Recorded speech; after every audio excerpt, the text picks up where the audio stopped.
With us. Franklin is the Director of Business and Policy at NEIP.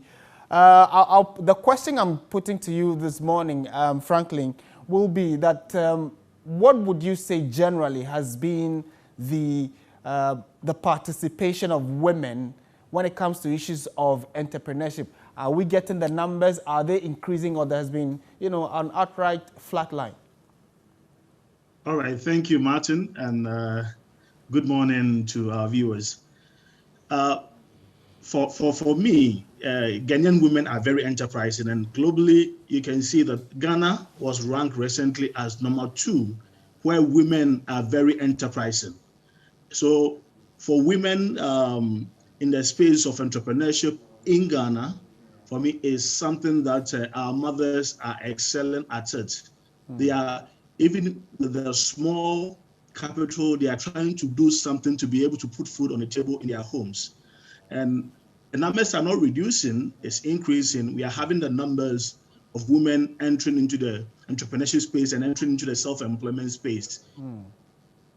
Despite all these things that women are trying to do in the space, we face some challenges, and which our discussion today will seek to bring out some of the issues that they are facing. But the numbers are increasing. We are having more women entering into the entrepreneurship space. And would you attribute that to maybe encouragement or policy that has been, a deliberate policy that has been rolled out to get them on, or these are, by their individual initiatives, seeing opportunities in trying to venture into entrepreneurship and starting or taking up that venture? All right, it comes in 2 ways. First of all, traditionally, most of the women were faced with issue of single parenthood. So it becomes a necessity for them to begin something on their own. So necessity entrepreneurship came in because they are faced with the challenge of doing something on their own. So they go all out to try and do something to take care of their children, feed their family, and be able to support a community. So that is number. And number 2, recently you can see that there's been a surge, especially from the professional level, because young women are seeing that, look, they can also begin to raise companies that can go global. They can also begin to come into the space where men are doing big things. So policies and current exposure and what's happening is also encouraging, especially the young women, to also take up this not only as a necessity, but as an opportunity entrepreneurship. Right. Okay. So those are 2 key issues that have driven, the numbers up. I'm told that we have Anatu with us. Anatu, good morning to you. Can you hear me? Good morning. Yes, I can hear you. Great. Good to have you join us. Anatu Ben-Lawal is the Project Director, Women's Entrepreneurship and Livelihood Initiative. Listening to what Franklin said, we seem to be having a lot more women in the entrepreneurship space. In fact, the numbers he says are rising. Why do we need a specific policy document on this? Thank you. I think very encouraged by what my brother Franklin just shared. And I think there has been a surge in female entrepreneurs throughout history. And this always happens at the micro level. What we are looking at is how do we now scale these women up to own large and medium and large scale businesses to ensure that they have become captains of their industry.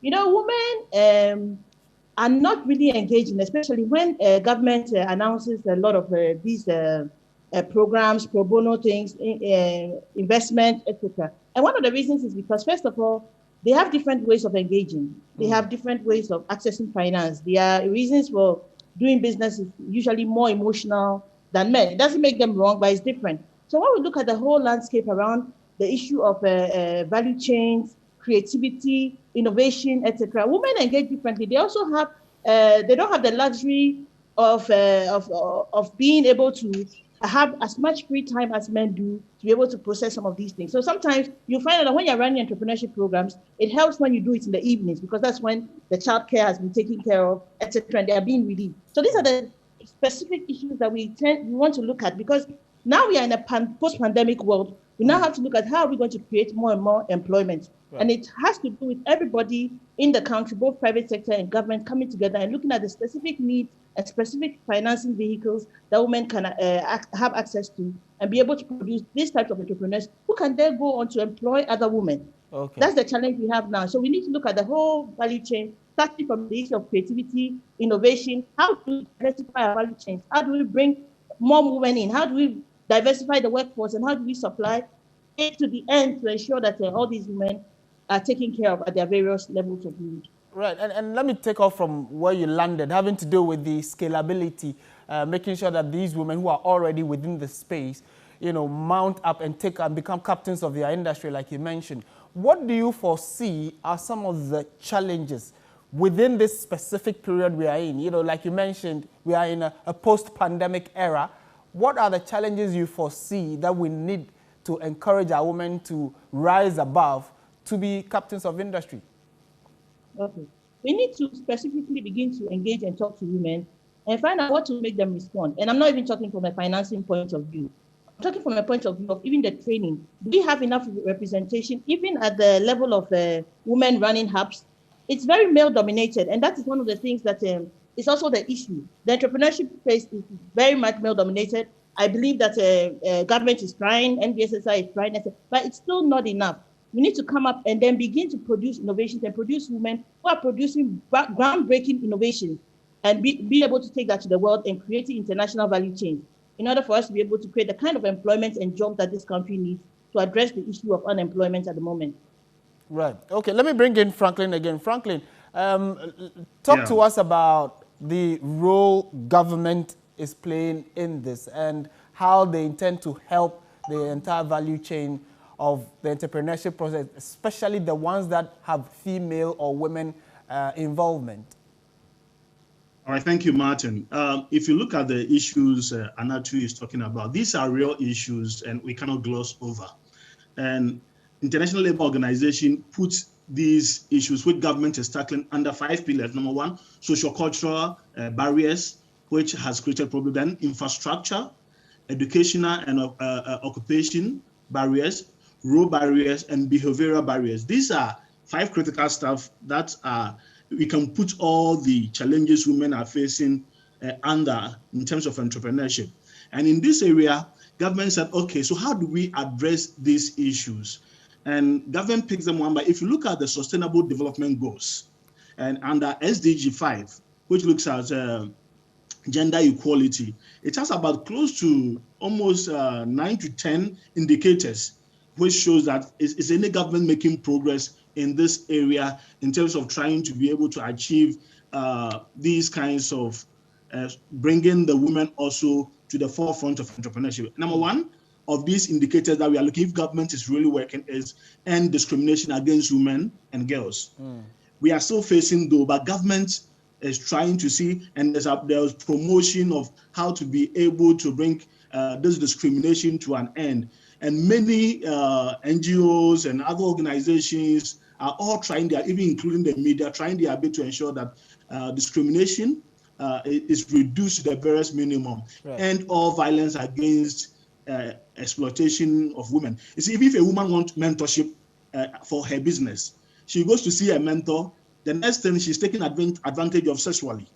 So how do we begin to be able to address these things? Even in terms of infrastructure, in the area of policy, in the area of affordable funding, in the area of technology, women are disadvantaged. So how do we then incorporate these things in? So if you look at the policy issues coming from different angles, even from our entrepreneurship policy, we are now beginning to ensure that there is a reliable infrastructure in terms of affordable financing for women entrepreneurs. So if you look at NEIP, we have a program known as Women Entrepreneurs with Disability, empowering them. So we give specifically funding given to women entrepreneurs with disability.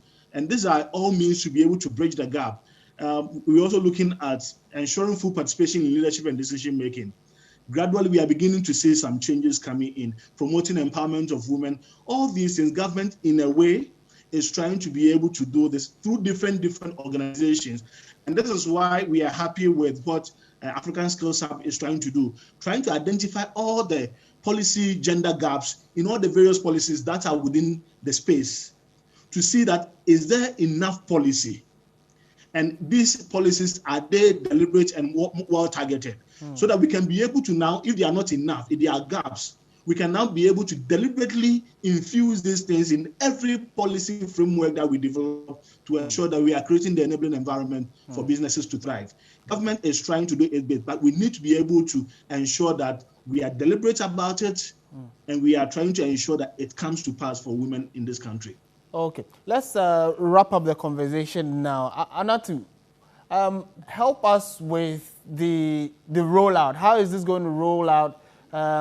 Which sectors or individuals or people are you engaging, and how soon are we expected to have this concrete document in place to at least make sure that whenever it comes to issues of women empowerment, entrepreneurship, the policy, there is a backing document to that effect?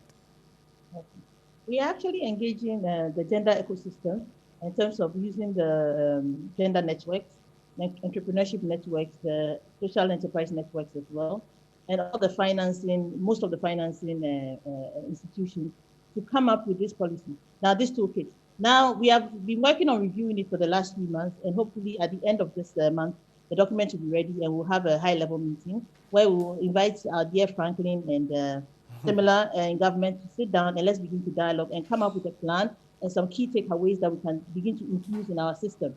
The burden is not only on government, but it's also on all levels of society. We have to create the jobs of the future. Aid has come to an end, and it's time that we as Africans begin to look again and stop looking at various solutions that from overseas, etc., and begin to look inwardly at how we can create the various markets that will enable us to have the livelihoods that we need for women.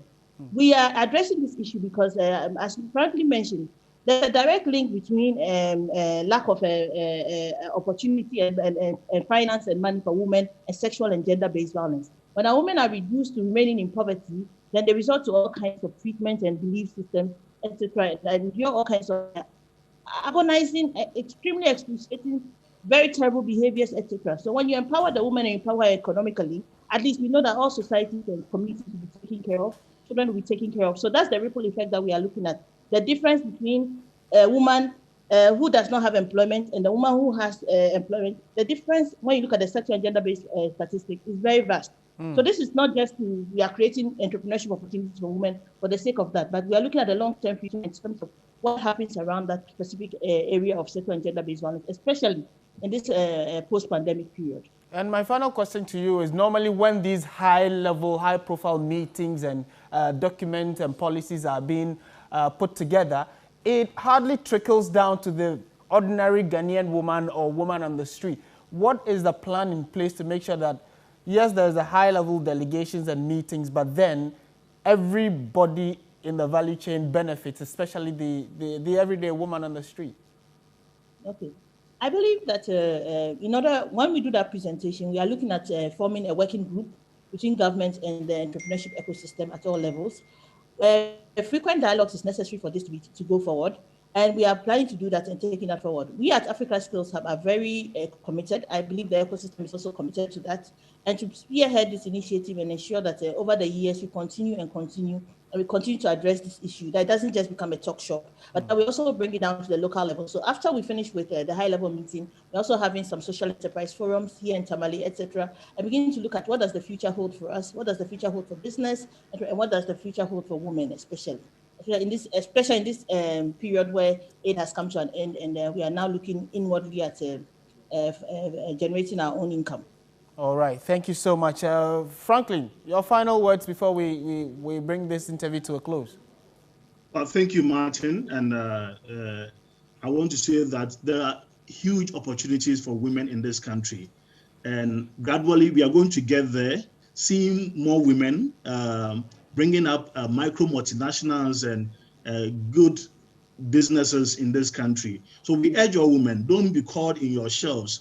Just come out boldly, take advantage of whatever interventions government is putting in place to ensure that we achieve the Sustainable Development Goal 5 and for the betterment of our country. So let's urge on, and I believe that we can make our country better and a nice place for women entrepreneurs. Thank you so much, Franklin Owusu-Karikari. He is the Director of Business and Policy, NEIP Ghana. And